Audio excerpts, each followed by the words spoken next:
Namaste, my name is Shailaja and I welcome you all to the Kundalini Guide YouTube channel. Today I'll be talking about how the masculine and feminine energies work within our bodies, the human bodies.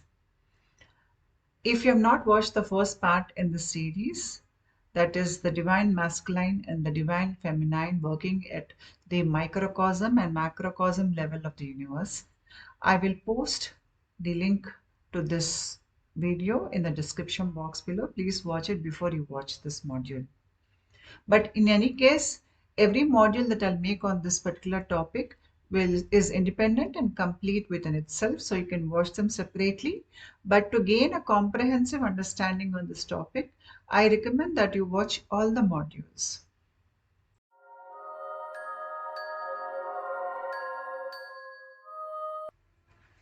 Once the famous poet and philosopher Kabir was asked, "Where is God?" Kabir replied, "God is in the breath within the breath."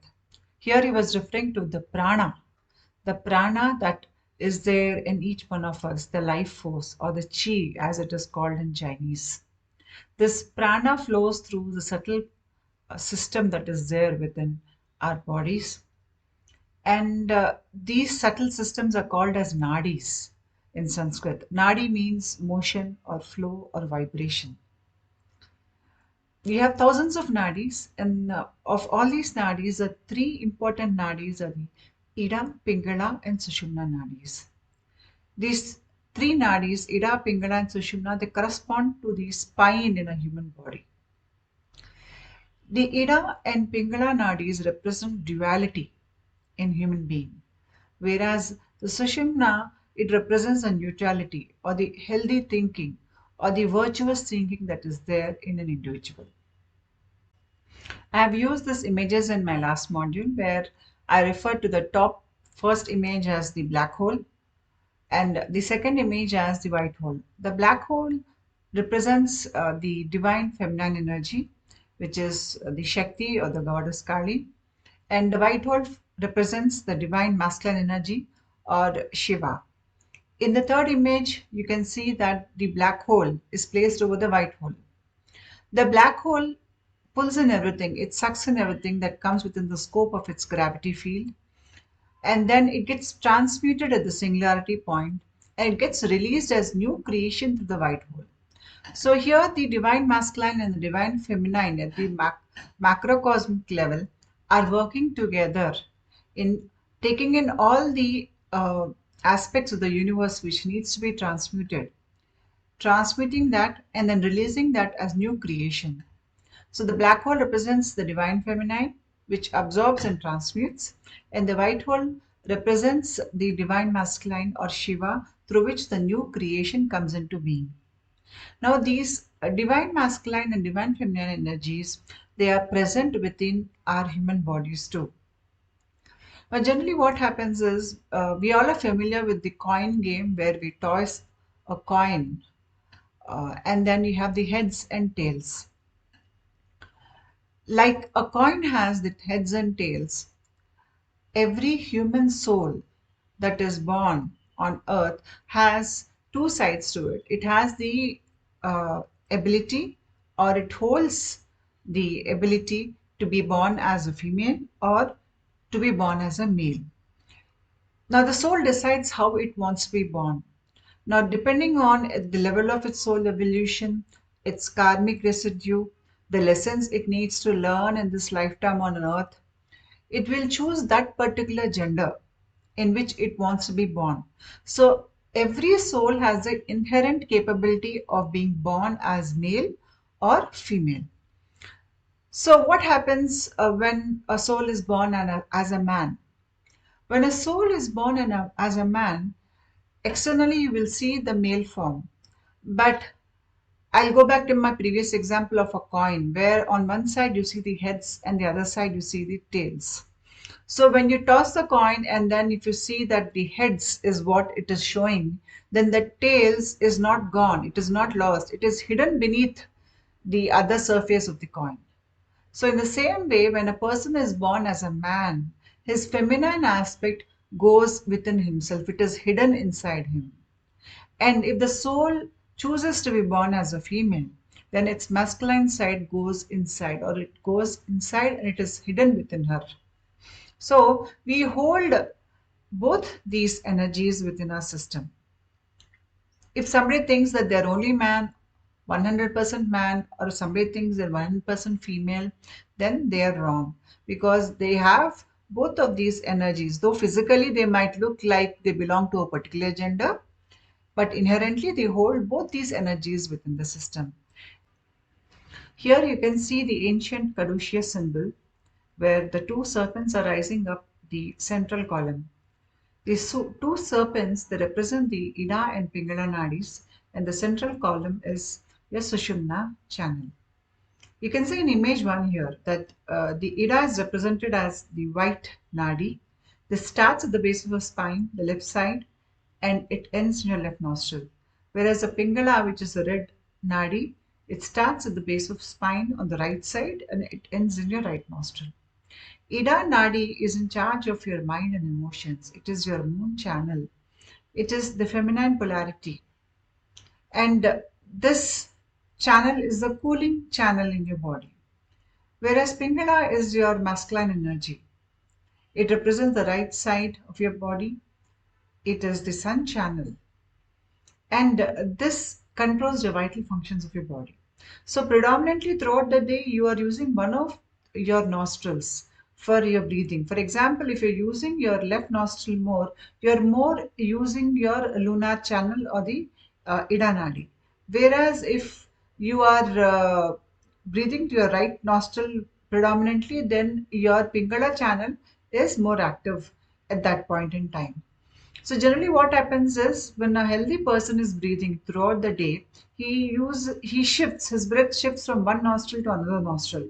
He breathes about 90 minutes from the predominantly from the left nostril, and after 90 minutes the breathing pattern changes and his breathing predominantly mostly from the right channel. So that is when the Pingala is more active. So this way our breathing pattern shifts from the left nostril to right nostril and right nostril to left nostril throughout the day. If this shift in the breathing pattern does not happen, then it can lead to physical and mental illnesses. Therefore, correct breathing practices are vital for the balancing of the Ida and Pingala nadis in our system. Now, this balance can be brought about even in other ways, in other spiritual activities that we undertake, like devotion to God, surrender, uh, the path of knowledge, or yoga. Sometimes this change can even come suddenly because of some uh, sudden shock to our system or because of prolonged trauma also. So all these things can lead to this change in the ionic activity in the body. The Ida Nadi, which is the mental energy channel, it is made up of negative ions, whereas the Pingala is made up of positive ions. Now, these influence the complex matrix of energies called prana.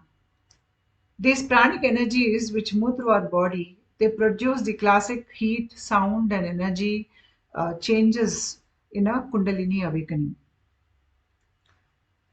The Ida and Pingala, the coil around the Sushumna. And so the Sushumna is also affected by the ionic energies. If Ida and Pingala represent the duality, Sushumna represents the self. It represents neutrality. When the opposites are reconciled, then a person becomes dispassionate. And this is the quality of the Sushumna channel.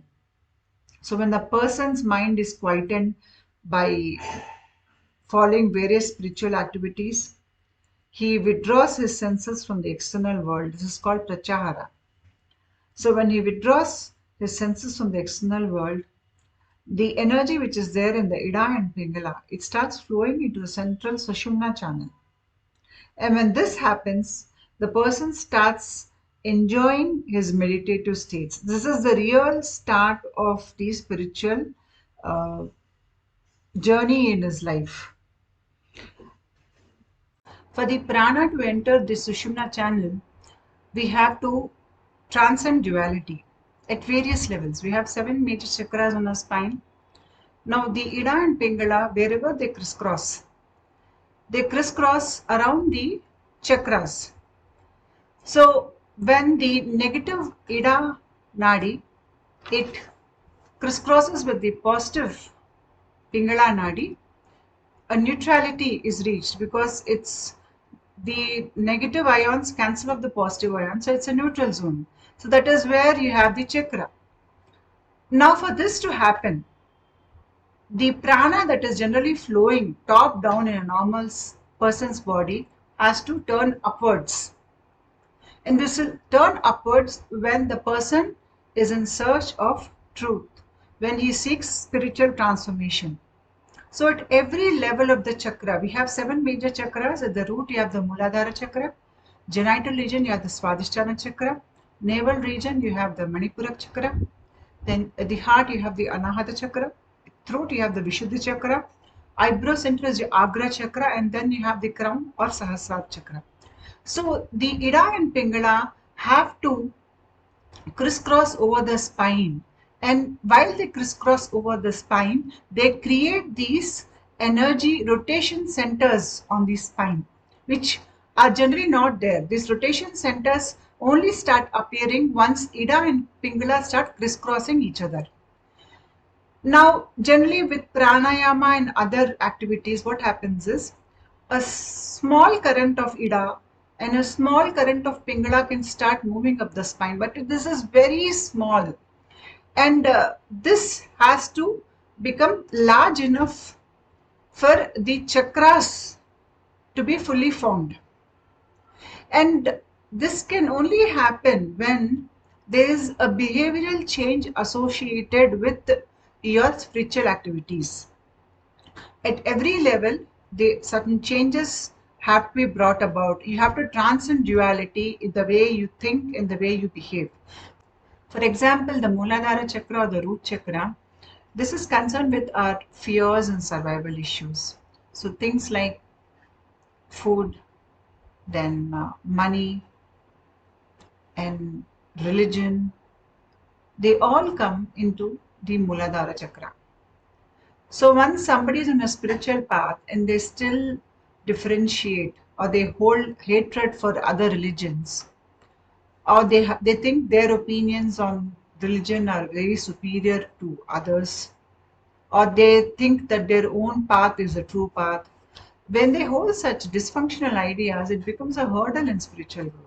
So along with your spiritual practices, you need to cultivate a mental state of equanimity towards all religions. In the same way, money is also related to our survival, and people generally respect others when they have money and they disrespect people who have no money. So this duality also should be transcended. You should treat a poor man and a rich man alike.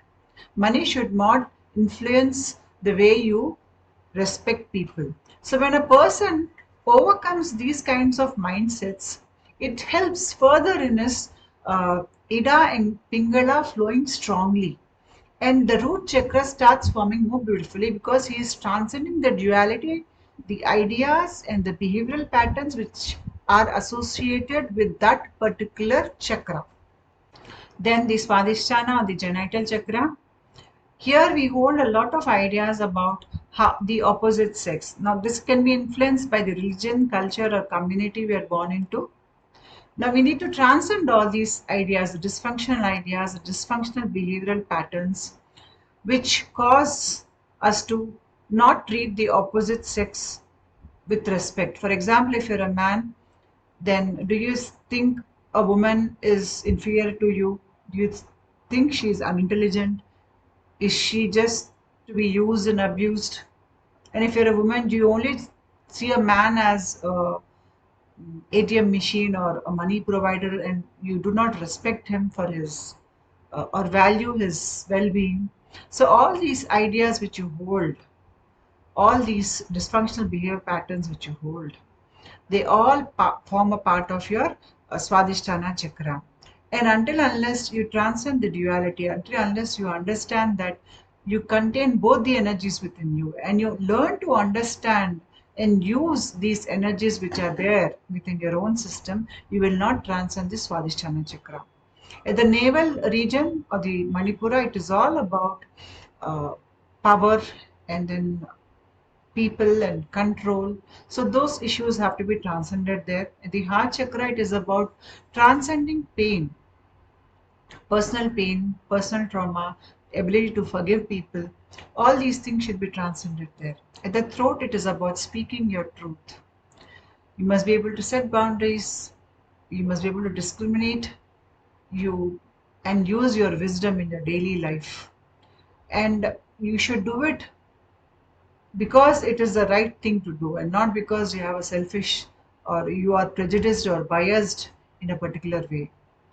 And then comes the Agia Chakra or the eyebrow chakra, where the Ida and Pingala meet. They meet the sun and the moon, they have a wedding. That is, your left and the right side of your bodies have come into union. From here, your left and right brain centers start functioning as one. And because of that, you transcend your lower ego mind and you start using your higher brain centers. And from here onwards, truth, wisdom, and intuition, they become part of your daily life. And now, because you're not affected by the external things that happen in the world, you now reach an inner state of peace, an inner state of equanimity. And because of that, the energy starts flowing into your Sushumna channel. If you can recall, in part one, I spoke about the vibration in molecules. So the think of a swinging pendulum where when the pendulum is swinging, it reaches the highest point. Look at image 2. I wrote static energy there. That is the point beyond which the pendulum cannot swing any higher. So at that particular point, the energy that is there is static energy. Now this energy is not dead energy. Rather, this energy holds the potential to create kinetic energy. And when the pendulum is swinging, it has the kinetic energy. So both the static energy, which is the masculine principle, and the kinetic energy, which is the feminine principle, both of them are present at the microcosmic level also. Now, another way in which the static energy and kinetic energy manifests in humans is that when a person is born as a man, I go back to my example where a coin is flipped. So you see the heads, but the tails is hidden underneath. In the same way, when a person is born as a man, the feminine aspect goes within. Now, the feminine aspect, if you look at the diagram, it is kinetic energy. That means the energy to move things, to do things. So, men have this physical capability to move things, to do things, to construct, to make things because of their inner feminine energy. The inner hidden kinetic energy allows them to work externally and do hard labor. Whereas when a person is born as a woman, externally it is a woman form, but internally the masculine energy goes inwards. It's in the background. Now, in the background, I mentioned that the masculine energy is static energy. So, static energy does not move things, it does not do things. Because of that, women are not as strong as men are physically because their inner masculine does not allow them or give them the potential to move or do things. But rather, this energy, it descends into the womb and it stays there. If you go back to the white hole I was about at the beginning of the module, white hole is from the place from where new creation emerges. So the static energy stays in the womb of a woman and it gives the energy to produce a new life. It gives energy for new creation. This is how static energies and kinetic energies interplay in genders. So we are combination of both the energies. Now when we start vibrating within our own body, right? The Ida Nadi, which is the feminine principle within our body, and the Pingala Nadi, which is the masculine principle within our body, start vibrating and they start moving up the spine. When they start moving up the spine, at a point they meet, because they're polar opposites, they get attracted, negative and positive ions, they get attracted to each other, they meet. And when they meet, they cancel off each other. That is the neutral point. And this is the area around which the chakra is there. Many think that the nadis crisscross the chakra, but in my own experience, I can only speak of what happens within my body. The way I've experienced it is that the nadis are moving around the chakra. Say the nadis are crisscrossing like this, the chakra is here. So they start crisscrossing and then again they start moving apart only to meet up at a higher level. That way they form 6 nodes, right from the Muladhara to the Agia Chakra. This is called the standing wave. Now, when the fetus is being formed in the mother's womb, biologists say that there is an organizing field of life that is there in the womb. And this force guides the atoms and molecules to organize itself into a particular form or shape. In other words, there is a hologram or an energy pattern that pre exists, and it determines the material form of the body that is being constructed. Now, this is the field that is along the spine, because when a human fetus is being born, first thing you will see that the spine is being formed. So the bioelectrical field moves predominantly through that area in a human body. So a standing wave gets created on the spine. And standing wave is a wave where there are two waves of equal amplitude and equal frequency. They're crisscrossing each other, where at the nodes they cancel out each other, and at the antinodes, or when they move apart, the kinetic energy is stronger. When they come together, it is static energy. There is zero kinetic energy. So Sushumna channel, the central channel being the neutral area where the Ida and Pingala cancel out each other. And wherever they cancel out each other, they do it around the chakras that are there on the Sushumna channel. And these chakras are the energy portals, or the entry to other dimensions or higher dimensions. So this way, the Ida and Pingala crisscross each other and they meet here at the Agya Chakra. While this is happening, a magnetic field starts getting created along the spine, where the north pole is the Sushumna, of the Sushumna is the Sahasrara Chakra, and the south pole of the Sushumna is the Muladhara Chakra. So the earth gets connected to the heaven. So generally what happens in the Kundalini awakening process is, first thing is that your right and left sides should become one. That is, your left and right brain, they come into unity and they work as one unit. After that happens, the next thing that happens is that your lower self meets the higher self. That is, the Jivatma meets the Paramatma. So this is what spiritual evolution is all about.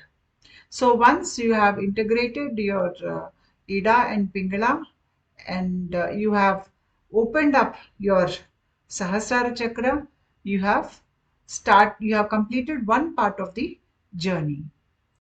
In this video, I spoke about the importance of Ida, Pingala and Sushumna.